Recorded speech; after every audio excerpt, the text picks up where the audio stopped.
Okay, good afternoon. Welcome to this session. My name is Roisin Garvey. I'm in the Department of Technology Enhanced Learning here in MTU. And what I'm going to cover in this session is kind of an introductory or a kind of refresher session on managing grading and feedback in Canvas. So it's something that we do at this time of year and also at the end of the first semester to just try to kind of cover the main bits and pieces of this topic. We will have another set of training, the final training sessions in this series on Thursday, and they'll go through a little bit more in this topic. They'll go through a little bit more advanced grading and feedback options in Canvas, and also give you a look at some of the more recent features that are made available, and maybe some newer features that you mightn't be familiar with. My colleague Dara also did a session, two sessions last week on Turnitin. So for this session, I'm going to cover Turnitin very, very quickly. But at the end of it, I will send you the link to his recording as well, where he has that covered more in depth if that is something that you're interested in. So for today, it's going to be a short session, 30, 40 minutes. And what I'm going to cover is the gradebook, so some settings that are available there. We're going to look at SpeedGrader, look at the interface and how you could provide feedback in kind of more efficient ways. Like I said, we'll glance at Turnitin, and we're also going to just have a very, very quick look at quizzes as well, how to access and review quizzes there. So I'll go through all of those. Um, I'm going to go through the supports we have available at the end. And so what I'm going to jump into right away is the demonstration. So I'm going to jump over into Canvas and just get right into it, just given the time. So this is a Canvas module that we've set up for our TEL training. So for anybody who knows our team, you'll see some familiar faces inside here. So what we just use it for is just demonstrating some of the key features without using actual student data. There's a few different ways that you can get into the assignments and quiz submissions. So once you've got them set up and your students are submitting things, you can kind of access them in a few different ways. From the quizzes and assignments menu items here, you'd be able to jump into any of them specifically. So say you have a quiz that you were running throughout the at a particular point in the semester, that'll be something that you're just kind of going into to check, so you can jump into it quickly. But what I'm going to focus on today is going at getting at those submissions through the grade center, this grades menu item over here, because that kind of is the central point for where all the submissions and all kind of the assessment detail is gathered. So what I'm going to do is click into the grades here. And what this shows me is the grade book for this module. So every time that I create a new assessment, whether it's a quiz or an assignment, whether it's a Turnitin assignment or anything, it will automatically create a new column in the grade center. Your students will automatically be populated here, your student list, under this kind of student name column.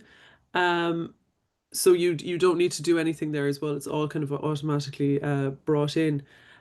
You might have a test student down here at the very bottom of your student list. The reason that that's there is if you've ever used the student view within Canvas, within that Canvas module, what it does is it generates an kind of a generic student user account. And you can use it kind of for testing and things like that. But it will create a kind of a new user within the Canvas gradebook, but you can clear that data if you do want to. So that's one of the reasons for that. I will say as well, if you have an assessment that's assigned to a particular student or to a particular student group, this test student won't be able to access it effectively, because it's a generic student. So if you do have any concerns, if you've set up an assessment, assigned it to a particular student, and you want to double check anything, just pop us a message and we'll be able to check that for you, um, just for a little bit of peace of mind.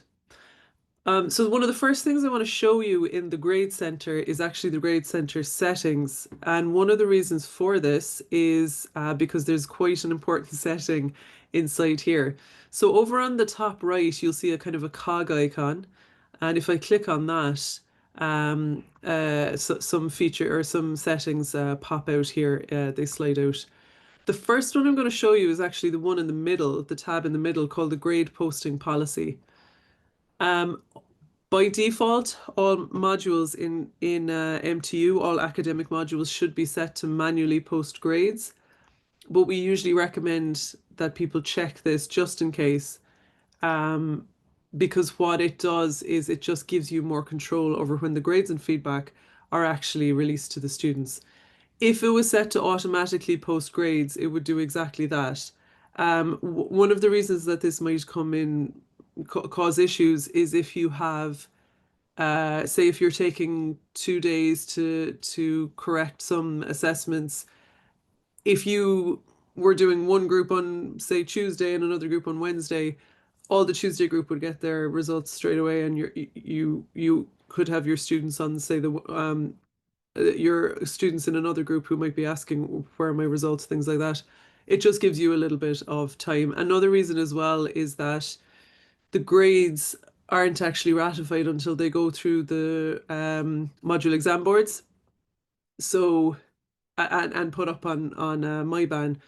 So some staff prefer maybe to hold back on releasing some particular grades, or might be a bit concerned about showing a student or releasing a student, releasing the final overall total grades to a student in Canvas because of this, that there might be some adjustments made in the MEBs. So that's just the first thing to check. And if you do have to change it, just remember down at the bottom here, there's an apply settings button that you can click to save those. There's other options here as well in the settings where you can automatically apply a grade for missing submissions. So if you turn that on, you'll be able to adjust this, and it'll automatically be applied to any kind of any assignments that are missing. I'm going to turn that off again. And then you can also automatically apply a deduction to late submission. So if you turn that on, it gives you the option to automatically deduct a certain percentage every hour or every day to a point. So your lowest possible grade, you could say 40% here. So that's another option as well if you want to kind of automate those settings. And again, if you do make any changes here, just click apply settings down at the bottom. The last thing that's available here as well is just your view options for the grade center. So this can be kind of handy if you want to focus in on particular assignments. So you can also do things like hide the total column, hide the group totals. You're arranging your kind of gradebook view here by the due date, by the assignment name, things like that. But you can also do something here where you can add a notes column. So I have that turned on here and you can see it over here on the left. I'll go back into it in a second. And what that does is it allow you to add a note for yourself and possibly in other instructors that the students won't be able to see, but it can be kind of useful if you have to make note of something just as a kind of a reminder. So say at the start of the semester, you know that this a particular student might have a lot of medical appointments throughout the year, or might have reasonable accommodations or something like that, and you can add that note in there, and it'll just act as a reminder. So you can turn it on or off that column there. And then you also have the status color, so you can edit these away. You can change the colors, change the title of them. But you can see over here on the left that this color scheme is applied here to the various assignments and assessments for these students. So I'm just going to click on cancel cancel there rather than saving it. And I'm going to go back in here now to my grade center. So you can see here my notes column as well. It's just a case of clicking on it and being able to kind of edit and save the information there. So what I'm going to do now is I'm going to jump into the speed grader for a couple of our sample assessments here. What I'm going to do is I'm going to take no, not quiz three, sorry, assignment three as my first example. And to jump into the speed grader for this, I'll go over here. If I hover over the title, you'll see these three dots come up, which is the options menu. And if I click on this, it gives me a bunch of different options for that particular column. But it also gives me quick access to the speed grader. So I'm going to click into that there. Because we use this module for a lot of testing, there are some kind of scores that are already put in, but hopefully that won't cause too much confusion. It's just kind of handy to be able to jump and show you different different settings and things like that that are there. So when you jump into the speed grader, what you'll see up the top here is your list of students that are on this module, or it shows up all the students that are on the module, but you might have it show students that this assessment wasn't assigned to. You might also have you might also have sections within your module, so that's a way of categorizing students. Or if you have a module which is cross-listed, you'll have different sections, so different CRNs or groupings of students showing up here, and you can actually filter you can filter the kind of the students based on those criteria as well, which is quite handy. What you can also see as well, though, is some of this, the color schemes kind of coming in through from gradebook into this speed grader as well. So these kind of indicate, like this indicates that there's like student submissions, a grayed out student name suggests that the assignment is missing, and then this one I think is the one that the assignment is late. So what I'm going to do is I'm going to jump into the test student one. And you can see here on the left, you have the document shows up, so I kind of have quick access to that. So PDFs and Word documents, PowerPoints, I think, they all show up kind of in a preview mode here that you can actually add your comments to. You might have some files that show up as a link, and these would be kind of a zipped file, like a compressed file, things like that. So they might show up as a small link. And one of the things I want to show you here as well is if you have a setting on your assessments where you're allowing students to submit multiple times, what it'll do is it'll actually keep a record of the submissions. So if you come into SpeedGrader and you find here that there's a drop-down menu, what that is the various submissions that a student has made to this assignment. So you'll be able to jump back on the different variations of this as you go through. And it'll actually tell you here as well, it'll give you a prompt that this is not the most recent submission, so you can kind of keep an eye on that. It'll also highlight if the assignment is late as well.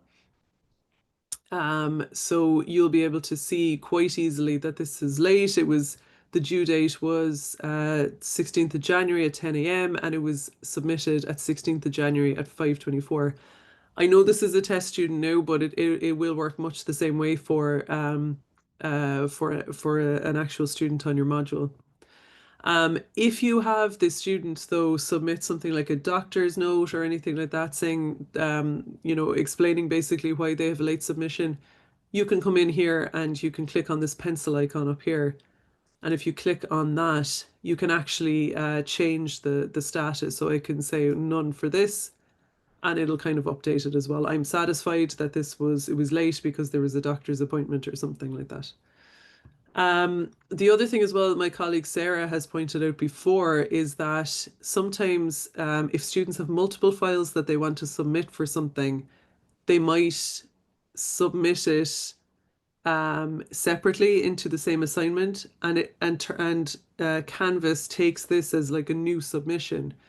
So if you are expecting multiple files and they're not there, if there is this drop down, have a look to see that the other files aren't included in here as well. You'll still be able to access them anyway, but it is just a little bit unclear. So if I want to add comments to this, I can do it inline. I can add inline comments using some of the options up here in the on the left hand side. So this is kind of, I suppose, the main view of SpeedGrader, and I can see them up here. And I can also add some general comments down here as well, in over here on the right, in the panel on the right. You can also see as well that students are able to submit comments too. So in this instance, the student has said wrong version was uploaded earlier, and that is timestamped as well there for when they've actually submitted that. So if I want to add some comments, what I'm going to do is I'm just going to jump in here to this section here, to the document itself, and I'm just going to show you how to add a couple of comments. I won't go through all of these because they are quite self-explanatory, really, or they do allow you to, I suppose what they're doing is they're giving you different ways of highlighting particular parts of the document that you want to comment on, or you want to draw the student's attention to. So for instance, if I click on this one, it'll let me just put a little kind of tag icon there, and I can leave a comment. I can't remember what this particular one is called, but I'm just going to say tag icon comment, and that is included there. You can also change the color of it. You can do things like, if you click here, you can highlight some of the text within it. And that also, once you've it highlighted, it also gives you the option of adding a comment. Obviously, we would encourage anywhere that you highlight or something that you do add a small comment just to explain your reasoning, I suppose, to the student, and maybe ask for their reasoning for whatever they wrote. You can do free text annotations. So I can just maybe pop a message up here, and you can change the formatting and things like that. You can change the color and the size of it, and that will show up here. A strike through can be kind of handy. So if there's any sort of unnecessary information, you can quickly highlight that. Again, adding your comment if you'd like to add something there. And you can do a kind of a free form drawing on it. So you can maybe circle this, again, add your comment. So I'm just going to say drawing comment. And you can, again, change the colors and the thickness of stuff like that.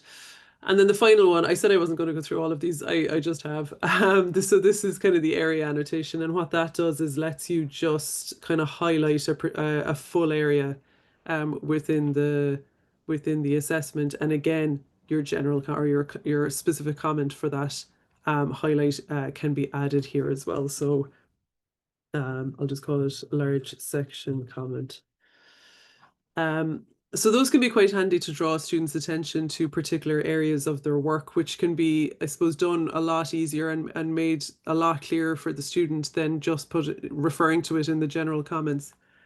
But if you do want to add a general comment, you can use this text box here over on this panel on the right. So I can just leave a general comment here. I can attach a file down here using this file icon. So if I click on that, it'll let me choose a file and attach it to that particular comment. What I can also do is I have a comment library, which can be very useful to make my feedback more efficient. So if you see over here on the right, there's a kind of a speech bubble with a 1 next to it. So if I click on this, it'll show me some of my saved comments that maybe comments that I use quite often, and I can refer to these and just add them quickly. But you can also turn on suggestions when typing.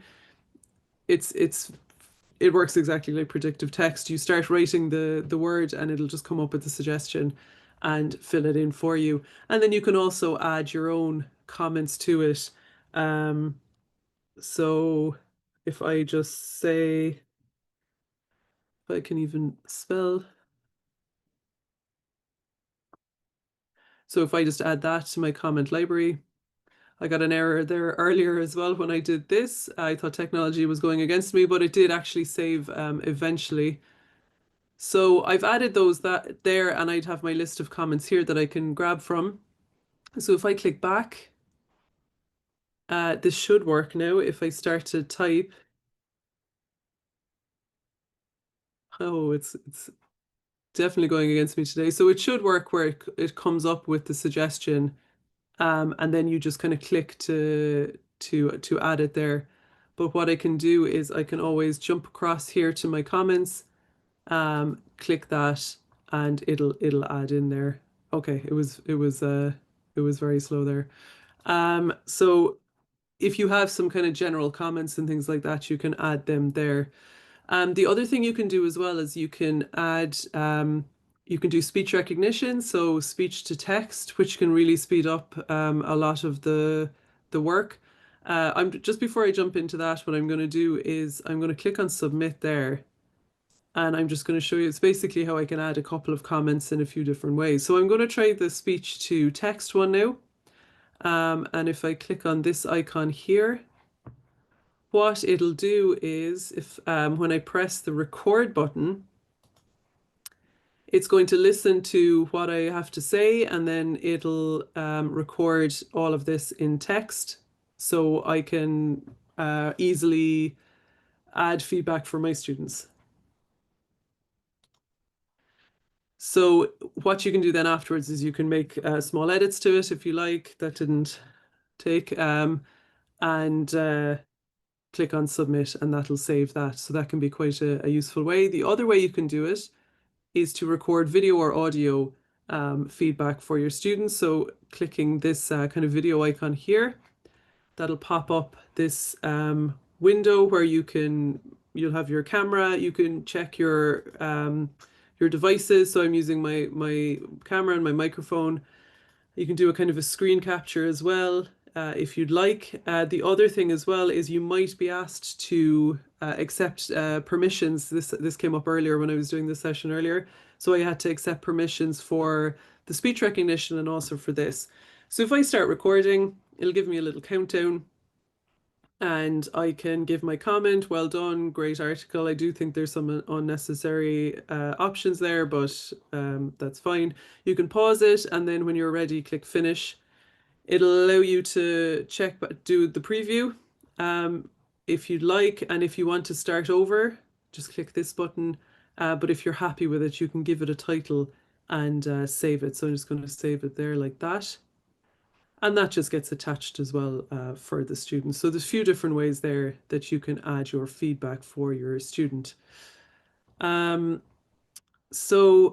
the other thing as well, if you're actually grading this, is you can just pop in your grade here. So I'm just going to say 65. And then what you can also do is if you have a rubric attached to it, we haven't gone through that here, but I think it might be covered in the session on Thursday, but I will send out some guidance on that. The rubric can be quite useful. If you have a rubric attached to your assessment, and there is one attached to this assessment, if I click on view rubric, it gives me the breakdown of the rubric that I have attached to this. And what I can do is I can add my scoring in the different for the different criteria, and it'll highlight the cell within it, and you can also add an additional comment as well, just to back up maybe why you've chosen that particular cell or that particular score. You'll see down the bottom the total points are 52 out of 100. So when I click on save, what it's done here then is it's updated my grade to 52 out of 100 based on the rubric rather than the one that I submitted, which was, I think, was 65. So it's just quite a handy way of doing it. And when a student comes in, they can see this information. They can see where they got in the rubric. They can see any additional comments that they have, the general ones, and the comments here within this. So it's everything is quite clear for the student. So what I'm going to do as well now is I'm actually going to go in and act as the student and show you what the student sees when they come in to access their grades. So I've come back to the Canvas module itself. You'll notice SpeedGrader opens up in a new tab there. Um, and then what I'm going to do is, what I'll do is I'll close that down. I'll view as student. So this should show me that test student view. And if I click into grades here, so this is the student's view of their grades for this assessment. Now it's really messy because we've a lot of information here, but this is the assignment that I'm just after grading. You can see the score that's after coming up. And if I click here, so you'll be able to see all the comments and everything like that. I could play the comment here, and that'll show me my comment from my lecture. And then if I click on the rubric, I'll be able to see the rubric breakdown and everything like that as part of the grading. So it's all again, it's all quite clear. I'm just going to leave the student view again there. So the next thing I want to show is just quite quickly, we were talking about there about if a student is missing an assessment or if they're late or anything like that. But one handy thing you can do in the Grade Center is you can actually you can send a message to students based on a particular criteria. So if I come into this assignment again, this assignment 3 is where we were a minute ago. And if I click here on this option, what I'm going to do is click on the message students who option here. And what this does is it gives me some different kind of criteria for how I can filter the students. So students who haven't submitted or have submitted or have not been graded or scored more than or less than, things like that. So if I just click on have not submitted, so maybe I want to send my students a reminder, just a gentle reminder that it's still there. I can see that one student is selected, so that student falls into this criteria of not having submitted anything. And if I click here to show all recipients, it'll show me the breakdown of the students. Now, I might have a student that I've excused, so they've said, I'll have to send in this paper a day late, so I've marked them as excused, or they've said that they can't submit it at all. If I've marked them as excused for this assessment on this module, if I click skip excused students, it'll actually knock them off there as well, just so that you're not kind of worrying them or anything like that after approving anything. And then it'll auto populate your subject. You can edit that if you want. And then you pop in your message there as well. You can add in a little video or audio recording, or you can attach a file, and then you just click on send, and that'll send to those particular students. So it can be a kind of a nice, handy feature. I will say as well, just there, because it just occurred to me, when I was in the student view, I could see the grades for this module, even though the grade posting policy was set to manual. And the reason was that my colleagues, when they were doing training before on this, they would have published the grades for this particular, or posted the grades, I should say. So you can see here all grades posted is grayed out. So if I wanted to hide the grades again, I'd have to you'd be kind of doing it after the fact. So it's much easier to have the setting on or from the very start, because otherwise you're kind of backtracking and things like that. So it's just a point as well in case you spotted that as well earlier.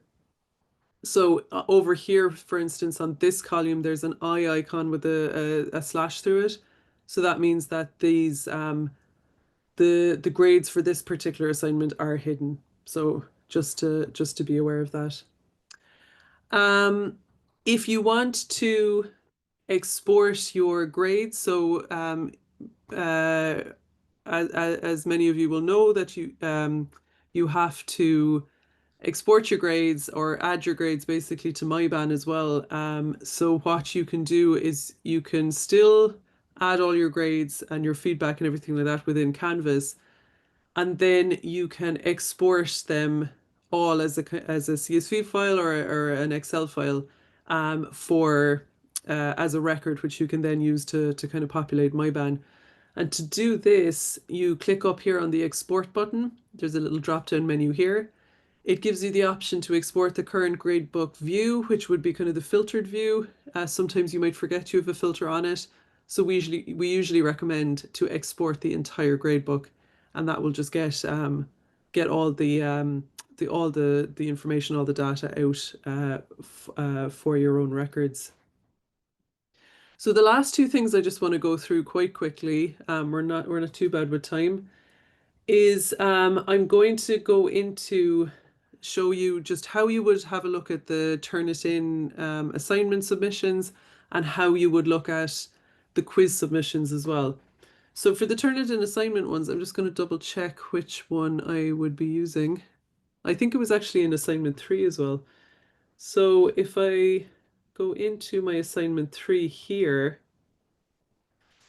you can see my rubric has been added to that one. And if I go to SpeedGrader here, it would work the exact same if you did it through the grades. You can see that there's a little colored icon here with a number next to these submissions. And what this is the Turnitin, the similarity score or the Turnitin index report that is generated for Turnitin files. I won't click on this one because it's 100% that we were using for testing. But if I click maybe on this one, so you can click on the 5%. So what it'll do is it'll open up Turnitin, the Turnitin interface in a new tab again. So you can see now you have a few tabs up here. And it'll load up the document with all of the kind of the Turnitin analysis over here. So this is what they're flagging or after kind of collating as a similarity or potential plagiarized material. So we highly recommend that you review these documents if you're concerned or anything like that about the score. As I said, Dara has done a full session on this last week, so I'll try and get the recording out to you afterwards. But this is how easy it is to just load up the Turnitin results, and you have some filters and things like that available to you. So I won't go into those at all. So if I close these down again, and I'm back in the Canvas module, and I'm going to go into quizzes here now as well, and I'm going to show you the moderate feature here. Again, all of these can be found from the Grade Center. This is just a quick way of doing it as well. So for quiz 3, what I'm going to do is click on that here, and I'm going to go to build because that brings me kind of to the back end of the quiz. And you'll see that you have the settings, moderate, reports, and exports. So what I want to show you is the moderate button. Because when you're using a quiz in Canvas, I suppose one of the benefits of the quiz is that you can autocorrect quizzes. So if you have like multiple choice questions or things like that, they'll automatically be corrected by the system. But sometimes you might have an open-ended question that you've asked, and I'll just show you how you might correct those then afterwards. So this is just a very short quiz. There's 3 questions, multiple choice, true or false, and then this kind of essay type question or this open text question. So if I click in on moderate, you can see that I have all my students here, and if there's any attempts that they've made. If I click on Marion's attempt here, I can see that these were auto corrected by Canvas, and then the one down here is this would need grading. So this is the reply that the student has put in. Now, this was kind of graded in one of our sessions before, but all you're doing really is you're doing the tick or the X to basically approve or not approve a particular answer. So for this one, we would just be clicking on approve here and just click on update. So that has updated the score. The other thing you can do as well here is you can use the fudge points to add an overall and points to the overall quiz. So, for instance, say you have a student who got 38, but you think they kind of made a good effort with it or something like that, you can add the couple of points here as well. But you can also add negative points to this as well, and that'll apply to the whole quiz that that student is after doing. The other thing you can do in this moderate section here as well is you can add accommodation, so you can add additional time for your students. So one way that this might be useful is if you have a student who's coming to the quiz but has technical issues or anything like that, you can add a few minutes afterwards, and you do that by using this pencil icon here. You can give them additional attempts, or like that, you can give them additional time. So remove the time limit, so have it as an unlimited quiz that they can do, or else you can just give additional time and then you can set that here. So maybe 10 minutes or something and click apply. So that means that that student has 10 extra minutes. The only thing I will say with that setting is if you have the until option set in your quiz, so you have your quiz set for available at 10 and until 10:30. If you add additional time here, what it'll do is it actually close the quiz on the student, because that until button is the thing that'll override it. So just to be aware of that, what we would tend to do is in the quiz settings, what you would do is you might have a time limit here instead rather than using the until, and then you're giving the additional time in the moderate thing to particular students. I think they're the main things that I wanted to cover. We're just there at 40 minutes. So what I'll do is I'll jump back to the presentation just to go through some of the supports. If you do have any questions, do feel free to add them into the chat or anything like that. And if you have a question that maybe you don't want to add to the chat or anything like that, or it's more a complicated question, if you want to email us at edtech@mtu.ie, I'll just pop it in there. And that'll get us as well, and we'll be able to look into any of the questions that you might have.